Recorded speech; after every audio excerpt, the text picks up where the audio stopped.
Today on Recipe Reviver, not one recipe, but two, that's right. We are once again back in the Cooking for Two cookbook, which is put out by Better Homes and Gardens from 1969. And today, I thought I would make this pecan chicken a la king. Now this doesn't look like a traditional chicken a la king per se, although parts of it are.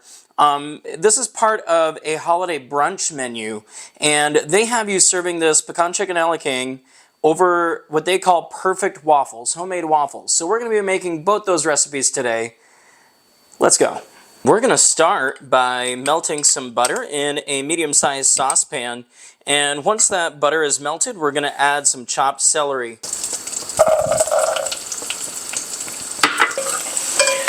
We're just going to stir our celery until it is cooked through, and then we've got a couple more ingredients that we're going to add to this. Once your celery is cooked through, we're going to add a bouillon cube and break it up with the back of our spoon. And then I've got some flour, some salt, and some poultry seasoning that is also going to go right into here, immediately followed by all of our milk.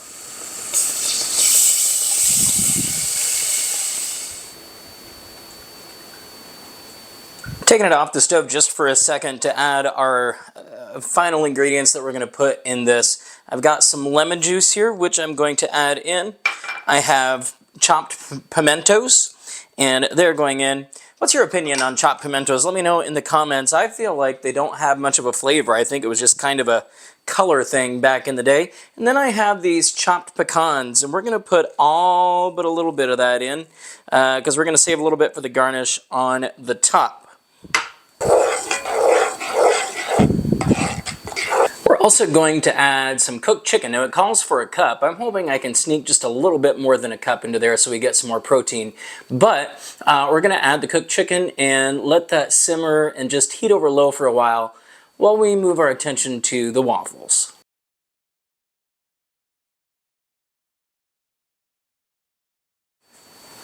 We're going to start by sifting our dry ingredients for the waffles. I have just some plain all-purpose flour here, and we're going to sift that with a pinch of salt and some baking powder.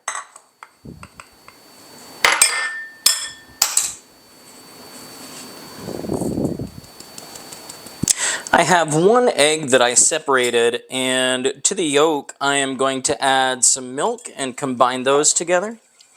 I'm then going to add some salad oil or vegetable oil into our egg white and milk mixture.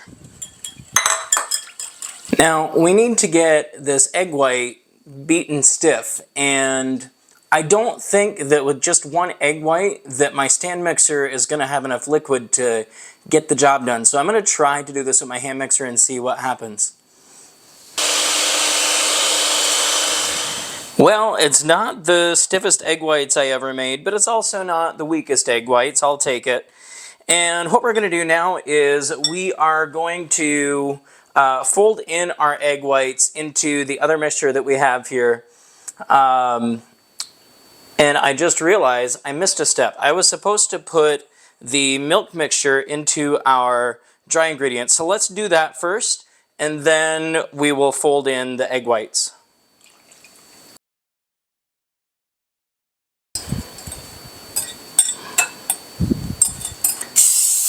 I've got my waffle iron heating up here. It's interesting that the recipe says this makes one waffle in 4 squares for 2 people. So I'm thinking originally the serving size would have been 2 squares of the waffle, but I've got a circle waffle iron, and while it is quartered, I don't believe that this would be the same size as what they had, especially looking at the picture that is in the book.